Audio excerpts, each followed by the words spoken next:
Vamos a hablar un poco entonces de los aspectos relacionados con la influencia del agua o las consideraciones asociadas a la influencia del agua y voy a permitir, apoyado de esta última sesión, hablar de su influencia en términos generales para los diferentes tipos de proyectos, llámese una fundación, un muro o un talud.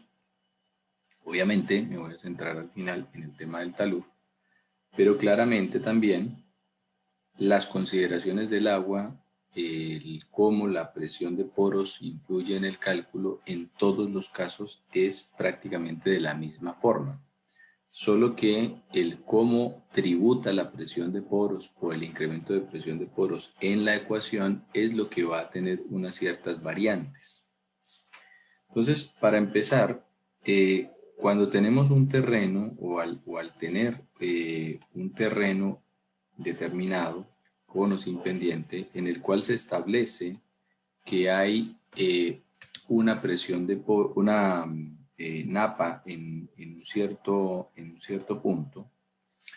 Cuando nosotros hablamos de que hay una napa, esto quiere decir que hay flujo, es decir, el agua se está moviendo y claramente las presiones deben de considerar estos efectos del flujo. Lo que ocurre es que en ciertas situaciones el análisis puede reducirse en parte a una evaluación estática bajo la premisa de que, por ejemplo, en el caso de tener una excavación para una fundación o para un edificio, la pendiente que se produce entre este punto y o sea, la variación en la presión de poros, perdón, que se genera entre este punto y en este punto, dado la condición macro, hay que entender que esto es muy, muy grande, pero que en este punto y este punto, la variación en la pendiente no necesariamente es muy pronunciada, por lo menos en zonas con terreno horizontal. Entonces, bajo esa condición, eh, es necesario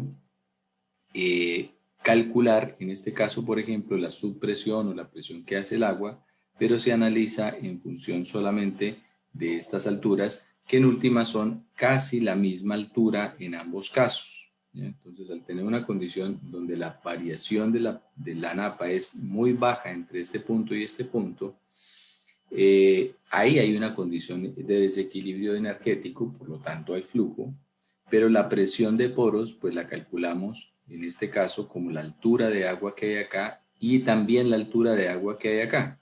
O sea, perdón, que hay, no me señalo, que hay en el punto 1 y la altura que hay en el punto 2.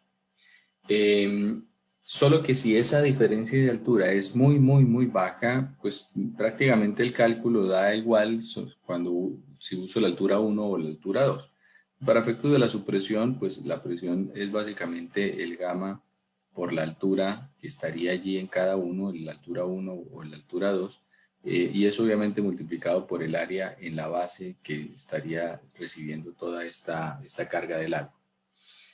El análisis en ese caso uno podría decir que lo estaría considerando estático, pero realmente yo si considero la carga que hay en este punto y la carga que hay en este punto, también puedo hacer un trapecio y entonces esto es la base que me entrega esta presión más la base que me entrega esta otra presión y entonces lo que voy a tener básicamente es un trapecio con la presión de poros.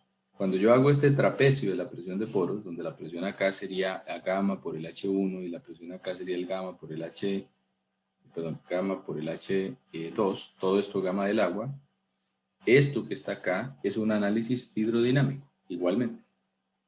¿Ya? Solo que se está calculando en una condición donde la pendiente no es muy grande, pero estoy considerando el desbalance de energía. Estoy calculando una presión acá y una presión acá y una variación, solo que lineal, entre ambos casos. Entonces, eso es un análisis hidrodinámico.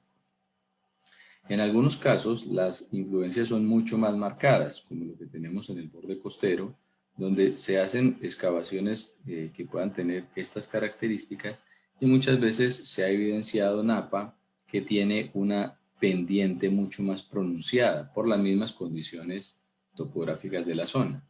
Pero aquí el escenario no cambia tampoco mucho, o sea, la cuestión es prácticamente una altura acá una altura acá y volvemos con este trapecio energético, que es el que nos permite calcular la presión de poros que el agua ejerce, y esa presión de poros es nuevamente el equivalente hidrodinámico del flujo que impone verticalmente en una fundación. Esto para el caso obviamente de la fundación. Ahora, antes de continuar, tenemos que tener presente de que todo lo relacionado con resistencia, me refiero antes de continuar a los muros y al talud, todo lo que tiene que ver con resistencia lo analizamos en función del criterio de Coulomb. C igual a C más sigma tangente, perdón, tau igual a C más sigma tangente phi. Y este sigma que está acá, este esfuerzo normal, pues es el esfuerzo normal, pues que lo calculamos ya sea en términos totales o efectivos, dependiendo de lo que estemos calculando, pero allí está metido, según el principio de esfuerzo efectivo, la presión de poros.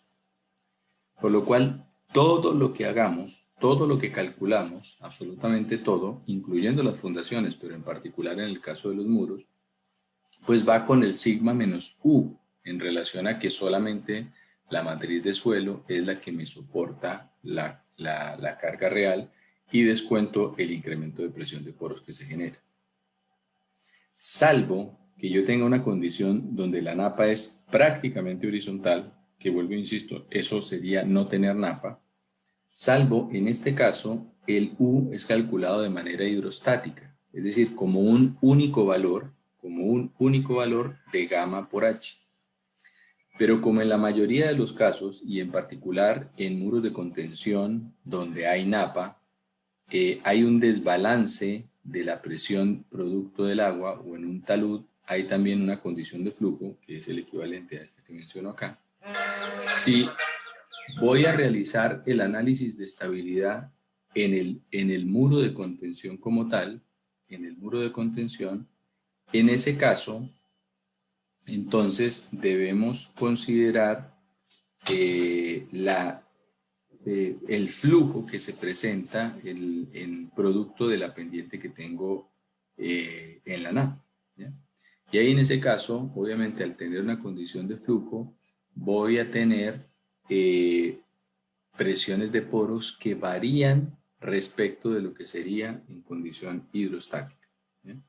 Y ahí claramente la influencia o el cálculo lo debo inclinar hacia la parte hidrodinámica o la condición de flujo, porque recordemos que las presiones horizontales que pone el agua son presiones muy grandes, por lo cual la consideración o la simplificación de un análisis solo hidrostático es equivocado, o por lo menos sobreexige en una cantidad muy importante la solicitación que realmente está experimentando un material o muro o un talud. Entonces, en cualquiera de las ecuaciones de muros, taludes o cualquier cálculo donde esté el sigma, pues debemos, en caso de estar en presencia de la napa, debemos restarle un U, y este U es el que viene de los diferentes cálculos que nosotros realicemos.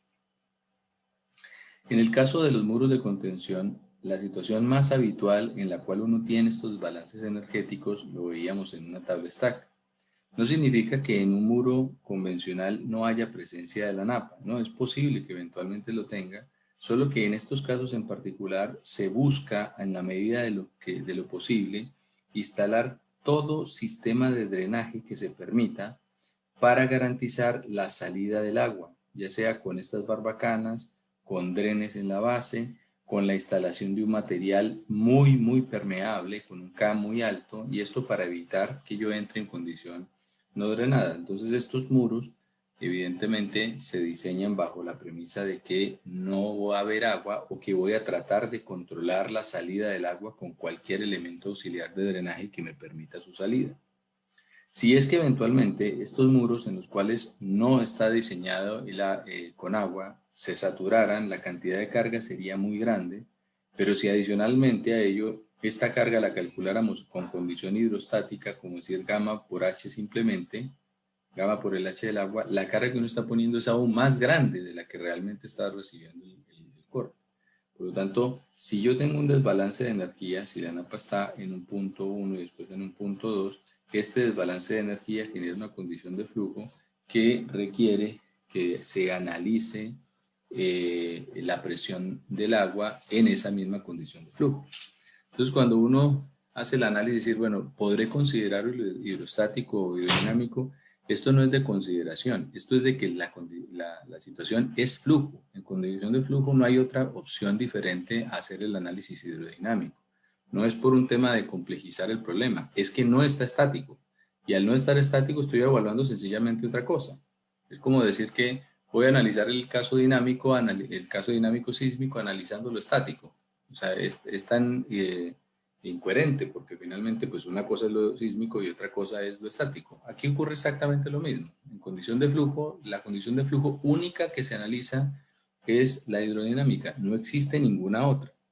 Lo que sí es que nos apoyamos de algunas formulaciones que simplifican nuestro problema para no necesariamente en todos los casos evaluar las condiciones con una red de flujo o con un método numérico. Y eso es lo que ocurría también acá en la estructura de contención tipo tabla estacado, donde analizábamos justo pegado de la tabla estaca una condición de flujo puro descendente y una condición de flujo puro ascendente en el aguas abajo de la tabla estaca y entregábamos, de acuerdo a la resolución de los permeámetros, que la presión de poros era igual a la presión que obtenemos en condición estática menos el gradiente hidráulico por el Z por el H, y en el caso del flujo ascendente, pues lo mismo, pero más el gradiente hidráulico por el Z por el H, ¿cierto? Entonces, eso nos permite de manera mucho más simplificada considerar esto. Pero es esa la única consideración posible que debemos de tener presente cuando hay un desbalance de energía, porque si no la carga que se está imponiendo pues es otro tipo de carga.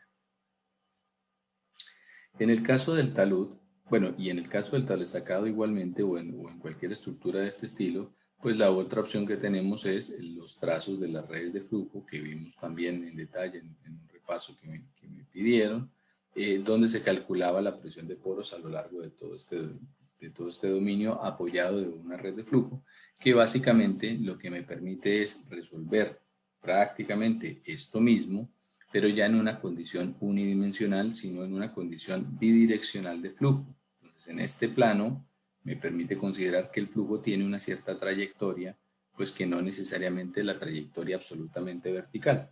Para el caso del tabla-estacado, esto no necesariamente influye un error importante, porque si la tabla-estaca está vertical, justo pegadito de la tabla-estaca, pues tengo una condición muy cercana a vertical. Entonces no debería necesariamente de ello influir un error importante. Si estamos analizando un talud, el escenario es exactamente igual al que hemos venido indicando. Es lo mismo. Volvemos a que en nuestra ecuación vamos a tener el sigma igual a sigma menos U, y en los apartados donde esté el sigma, producto del equilibrio de fuerzas, pues tengo que restarle el U si es que el suelo está realmente saturado. Y de hecho en ese escenario, ante la presencia de agua, y particularmente en el caso de una arcilla, pues tengo que trabajar con Φ y con C, y también con Φ' y C', o incluso con C sub U. Todo esto apartados definidos y presentados en detalle en nuestro capítulo 1. Dicho esto, y teniendo en consideración de que ante la presencia del U yo debo de incorporarlo, si queremos entregar una condición idealizada donde la presión de poros prácticamente se pueda calcular de manera hidrostática, la única condición para poderlo hacerlo sería que la napa esté así, o sea, que esté prácticamente horizontal donde no hay gradiente hidráulico, y pues claramente la presión en cualquier punto bajo esta zona pues es gamma por H, pues porque está en una condición o de pendiente muy baja, o claramente está en un depósito que está sumergido sin ninguna clase de flujo. Pero eso regularmente no lo vamos a tener, salvo en algunos casos en las presas, y aún en la presa, si por ejemplo yo esto lo convierto en una presa, esto realmente tengo la zona de reserva acá, y esto empieza a tener una línea de corriente de este estilo, que claramente me genera un desbalance de energía a lo largo de este corte. Por lo tanto, la condición de flujo nuevamente va a estar presente. Si tenemos nuestros dos escenarios, habíamos dividido de manera general dos situaciones de cortes en los cuales se analizaba una superficie de falla que se consideraba muy cercana a paralela a la cara del talud, que realmente sería como una cosa de este estilo, y la otra condición que es una falla muy cercana a una falla de tipo circular, sin que necesariamente sea un círculo absoluto, pero bueno, de eso ya hablamos en detalle. Entonces, cuando estamos analizando las condiciones de este caso en particular, las ecuaciones nuevamente tienen un sigma igual a sigma menos u, ¿ya? Entonces, este u va a estar condicionado de cómo está la napa en estos casos. Si mi napa, en este caso, estuviese con una condición de este estilo, ¿ya? O pues muy cercana a este estilo, mi situación de talud infinito, o sea, de repetitividad de un diferencial de dovela a lo largo de todo el talud, pues no se estaría cumpliendo.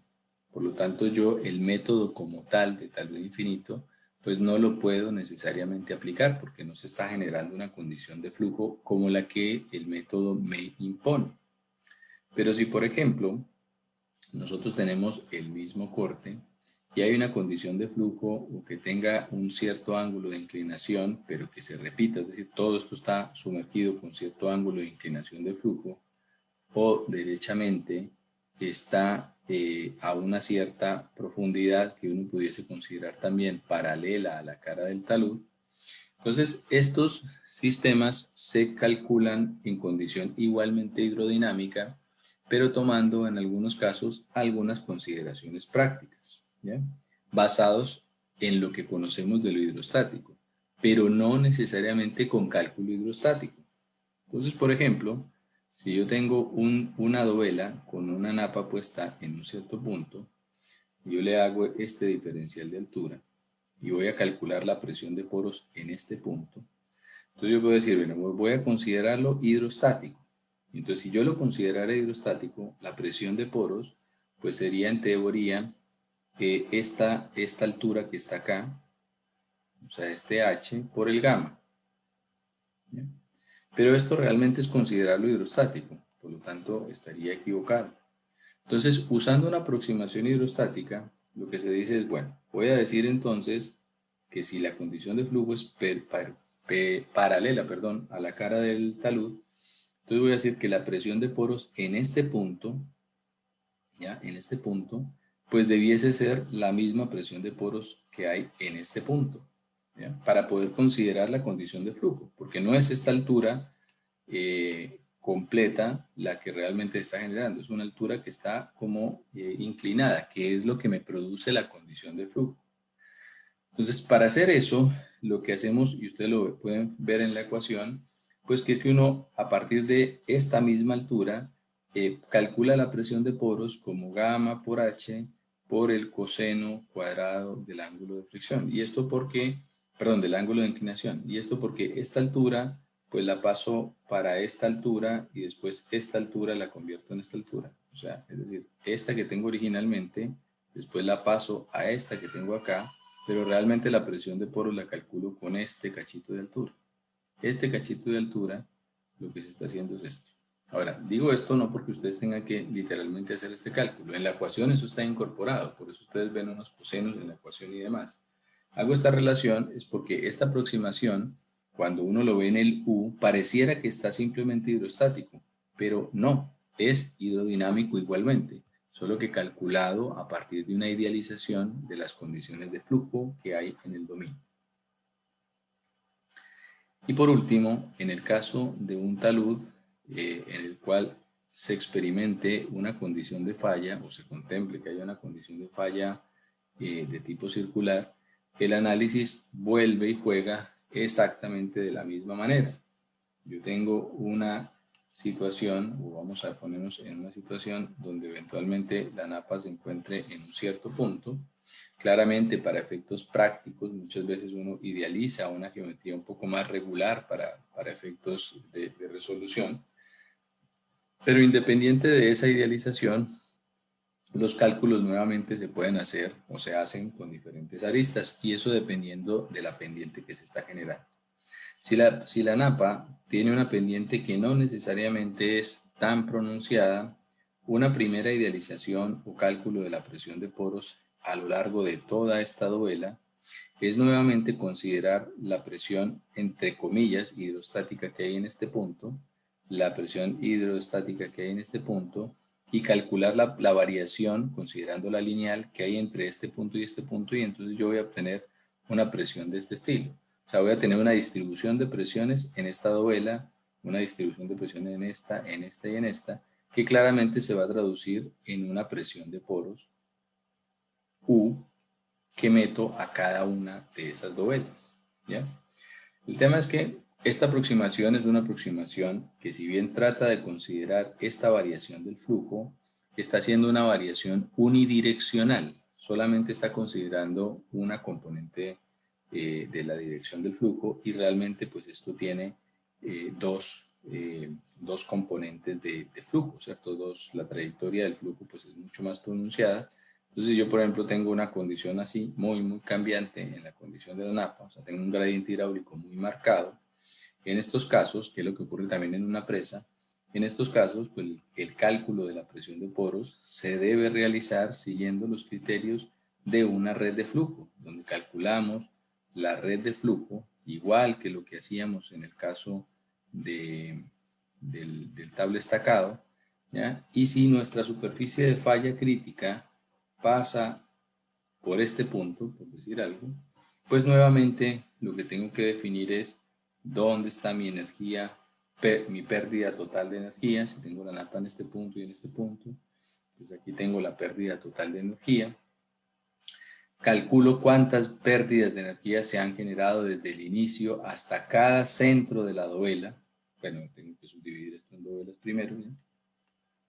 Y subdivido esto en dovelas. Y entonces calculo la pérdida de energía que hay hasta cada centro de la dovela, ¿ya? De manera simplificada, y esa presión de poros es la que nuevamente meto a la misma ecuación. O sea, en términos de la ecuación, ahí solamente se le ingresa un U, nada más, no, la condición de flujo no varía. Ahora, si yo quiero hacer esto riguroso, pues realmente debo de considerar varios puntos a lo largo de la dovela, y ahí calcular la resultante que se produce con estos puntos. Para efectos obviamente de una evaluación, aunque se considere un punto, es más que suficiente, porque da claridad de que se tiene conocimiento de lo conceptual. Pero esto es lo que se está haciendo.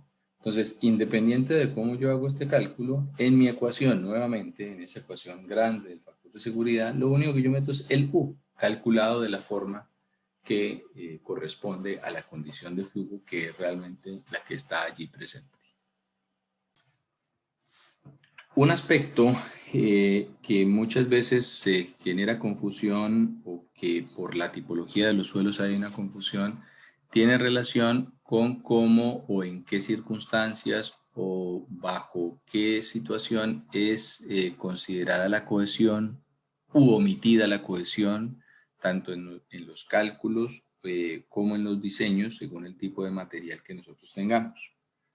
Entonces, para partir, debemos de tener presente de que el parámetro cohesión, que en términos de nuestra ecuación general, aquí me voy con el tau igual a C más sigma tangente phi, este parámetro de cohesión pues siempre debe estar presente en todos los análisis que hagamos cuando el material efectivamente exhiba esa propiedad. ¿En qué materiales esto siempre está presente? Y aquí entramos en lo que muchas veces hablábamos, que se catalogan como los suelos cohesivos, y entonces la arcilla es un suelo cohesivo, pero realmente el parámetro cohesión es un parámetro de resistencia al corte que depende de cómo el material esté solicitado o no. Y entonces en materiales finos, en los cuales yo pueda capturar una muestra y que tenga la suficientemente cohesividad para hacer mi cilindro y demás, obtenemos varios parámetros que serían nuestro C, nuestro C', o en algunos casos el C sub U, que es la resistencia al corte no drenada. Y con eso caracterizamos las propiedades o la respuesta del suelo ante alguna solicitación en particular, y el phi igual lo propio, que sería nuestro phi prima, y 0, siguiendo esta misma secuencia 1, 2 y 3, 1, 2 y 3. ¿Ya? Eso sería lo que tenemos. Por tanto, la cohesión siempre está presente. digamos, en determinado tipo de materiales. Lo que ocurre es que si nosotros estamos trabajando en un suelo arenoso, la componente fina no necesariamente garantiza una cohesión relevante, y si en muchos casos catalogamos el suelo como SP y este proceso de caracterización nos lleva al uso del SPT, generalmente lo que obtenemos de acá es un ángulo de fricción y no necesariamente una cohesión, y al no tener finos, al no tener estos apellidos de tipo C o de tipo M, la cohesión en estos casos es muy baja, por lo que tiende a cero. No es que la hagamos cero, es que el suelo tiene cohesividad muy baja o nula. En arenas, la cohesividad del suelo también depende del contenido de humedad, y entonces establecemos que hay ciertos órdenes de magnitud para hablar de la cohesión que es de tipo aparente, y entonces acá hablábamos de unos 2 a unos 8 kPa como valores de referencia cuando yo quiero incorporar el efecto de la humedad. Debemos sí tener presente de que esa humedad no necesariamente la debo garantizar en el tiempo, o la puedo garantizar en el tiempo, por lo que muchas veces para el diseño de excavaciones o de sistemas permanentes, esta cohesión pues no es considerada. Y ustedes lo pueden ver muy claramente en un corte en arena, lo vemos mucho en Concón, donde el corte lo hacen, en algunos casos con un ángulo pronunciado, y al poco tiempo eso se empieza a desgranar, pues empieza a desgranar básicamente por la pérdida de humedad, y empieza entonces a caerse todo este material superficialmente. Por lo tanto, yo no considero la cohesión de entrada como parámetro de referencia cuando el material no tiene las características como para exhibir esa componente cohesiva.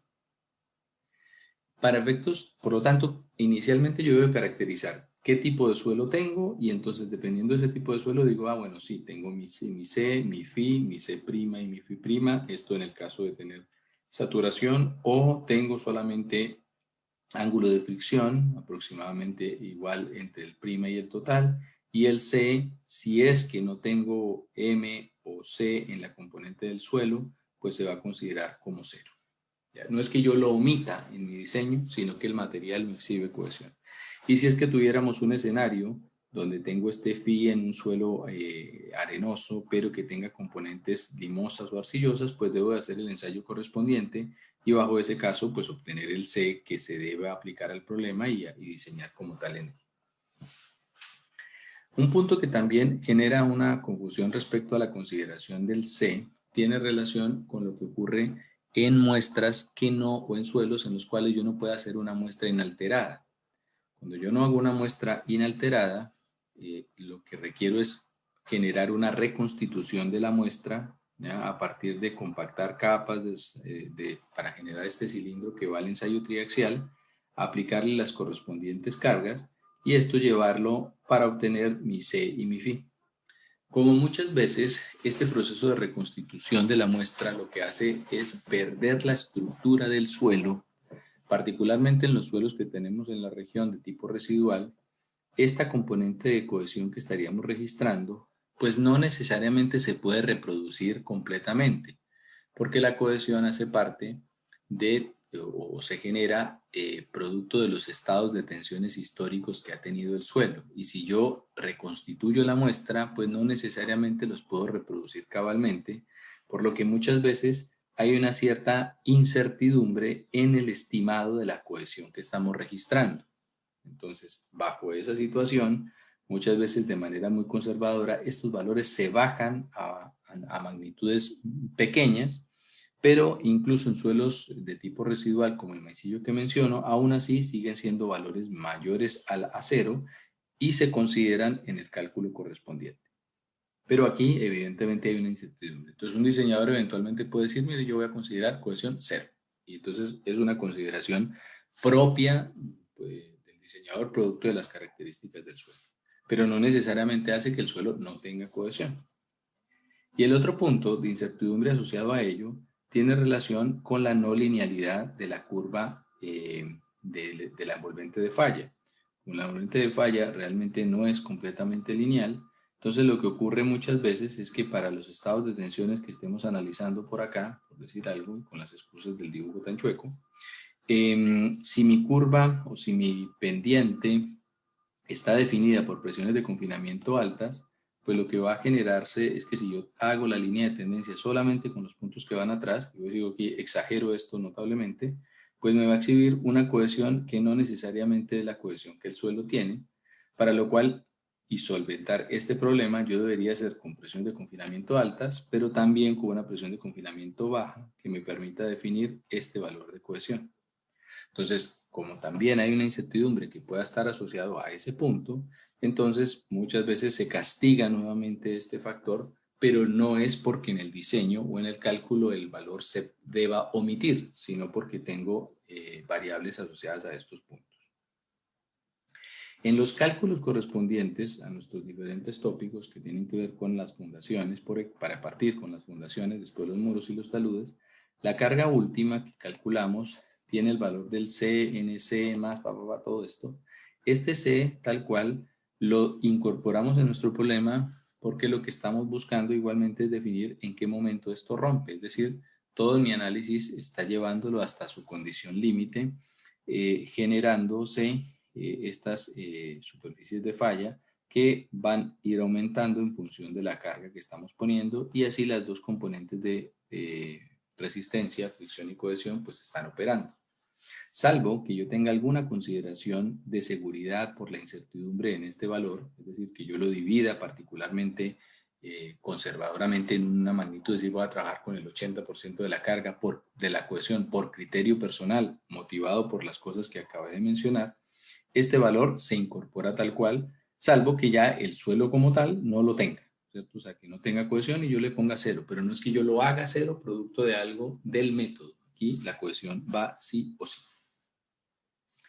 En el caso de un muro de contención, aquí voy a dibujar un talud, pero en el caso de un muro de contención, la cohesión también se incorpora en el cálculo para efectos del cálculo de la solicitación estática, y debido a que producto de la cohesión se pueda generar una zona traccionada, pues porque finalmente el esfuerzo horizontal es calculado con toda la expresión menos 2c raíz de k y demás. Entonces esto me puede generar una zona traccionada. Entonces la forma de considerar la cohesión en este caso es reduciendo la altura de aplicación, que sería como una especie de altura de autosostenimiento, y lo que sí es que no restamos esta cantidad, sino que esto se evita y no se considera en el cálculo. Pero para poder hacer este análisis, la cohesión está incorporada, es decir, yo le incorporo el valor de la cohesión si es que el material tiene cohesión. O sea, yo no puedo omitir la cohesión. Lo que ocurre en lo siguiente caso es que en el muro de contención, si yo lo estoy diseñando bajo una condición activa, como ocurre en la gran mayoría de casos, esto se diseña para que estáticamente haya falla, es decir, para que el suelo rompa en un punto determinado y el muro de contención solo contenga el material que efectivamente se ha caído. O sea, estáticamente debió haberse generado una cuña. Esto no necesariamente genera la falla del muro de contención. Lo que hace es que se genere una condición de falla del suelo. No hay colapso, solo que hay falla del suelo. Entonces, como habíamos visto también anteriormente, si yo considero el escenario de nuestro plano inclinado, con un cierto ángulo de inclinación aquí, cuando tenemos cohesión y fricción, lo que hacemos es el símil de poner una gomita acá. Si yo digo que el bloque se deslizó, la fricción yo no la quito, porque el plano sigue teniendo un ángulo de inclinación. Lo que hago para que se empiece a mover el bloque es que esta gomita ya cedió. Lo que me adhería el bloque al piso cede. Por lo tanto, la componente de cohesión pues ya no está presente. Ya rompí eso. Si se generó la falla es porque rompí y se generó la pérdida de la cohesión, pero no es que el suelo pierda cohesión, sino que la componente cohesiva ya se rompió. Entonces, cuando vamos a hacer nuestro análisis dinámico, la componente cohesiva no puede estar presente dado que que el empuje estáticamente ya generó una superficie de falla, y bajo esa condición entonces en lo dinámico, cuando llegara el sismo, el suelo no debería de tener la componente cohesiva en la superficie de falla porque ya se rompió, se diseñó para eso. Y cuando yo diseño para que el suelo rompa, entonces en la condición sísmica o equivalente a sísmica pseudoestática, la componente cohesiva no está presente porque ya se rompió estáticamente en el diseño. Entonces, bajo ese escenario, yo no la voy a considerar o no se puede considerar. Si estamos hablando de un talud, el escenario es igual en términos de la consideración de la cohesión, pero el talud se diseña para que aquí no haya superficie de falla con factor de seguridad menor que 1. Es decir, yo debo de considerar que el factor de seguridad del suelo, para el diseño, pues tiene que ser superior a 1, ¿cierto? Eso es lo que estoy buscando. O sea, estoy buscando que el suelo resista. Y como el suelo resiste, entonces bajo esa condición, en caso de tener cohesión presente, tengo el phi y el c en todos nuestros cálculos, tanto estáticos como dinámicos. Aquí la única variante es que si mi factor de seguridad dinámico fuese menor que 1, pues ahí en esos casos lo que estamos diciendo es que la cohesión pues deja de operar.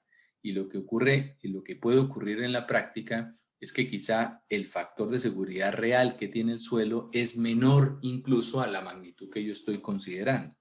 Pero para efectos del cálculo, pues da lo mismo, porque si yo con el C ya me diera un factor de seguridad menor que 1, obviamente si le quito el C, pues me da un más bajo, más cercano al 0, y recordemos que por equilibrio límite, todo lo que está bajo el 1 es igual de crítico, ¿cierto? Entonces, igualmente la consideración del phi va a estar presente.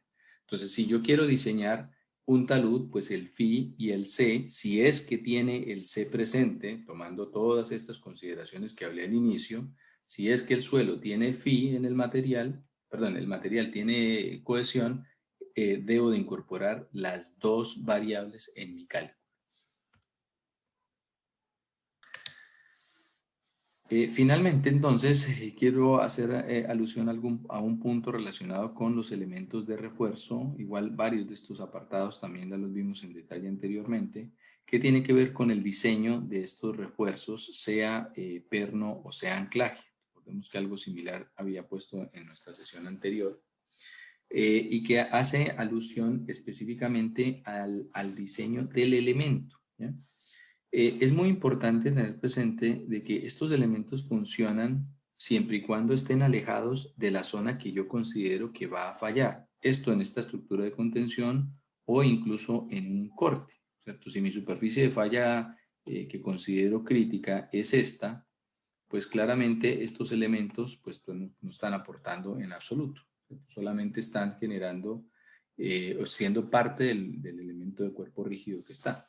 Por lo tanto, en el diseño hay una longitud que uno pudiese considerar como longitud libre, que tiene que ver con desde el inicio o el punto localizado desde el inicio hasta mi superficie de falla, sea cual sea esa superficie de falla, esto hasta este punto. Es decir, esta es una longitud que yo debo de cubrir sin que sea una zona de resistencia, porque está dentro de la zona que eventualmente va a fallar. Entonces, la longitud del elemento, pues debiese ser sí o sí esto más algo, ¿ya? Ese algo es lo que voy a hablar. Por seguridad, esto también se aleja una cierta cantidad. Es decir, la zona que uno empieza a considerar como resistente está tras la superficie una cierta cantidad. No voy a entrar en el detalle de eso porque son aspectos directamente del diseño. Pero lo importante es que uno sepa que obviamente tengo que estar tras la superficie de falla, ¿no? Eso está claro.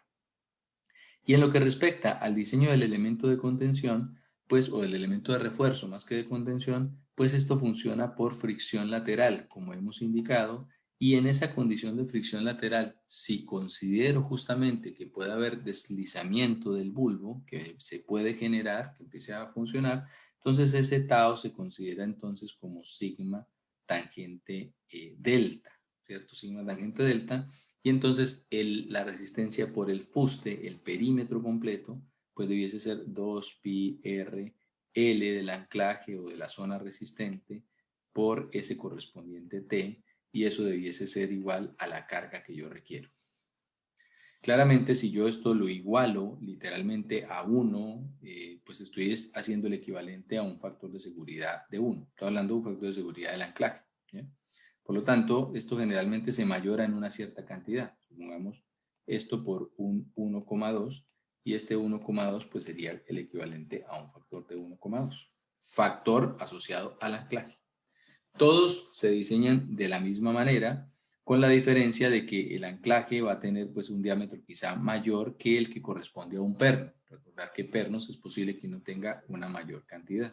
Entonces, esas consideraciones aplican para todo tipo de estructura, la que sea, un muro, un anclaje, perdón, un muro, un talud o incluso las fundaciones que tienen sistemas de contención como también vimos, que cuando mi supresión era muy grande en magnitud, aquí se generaba una carga tan grande sobre la losa que puede generar un efecto de flotación.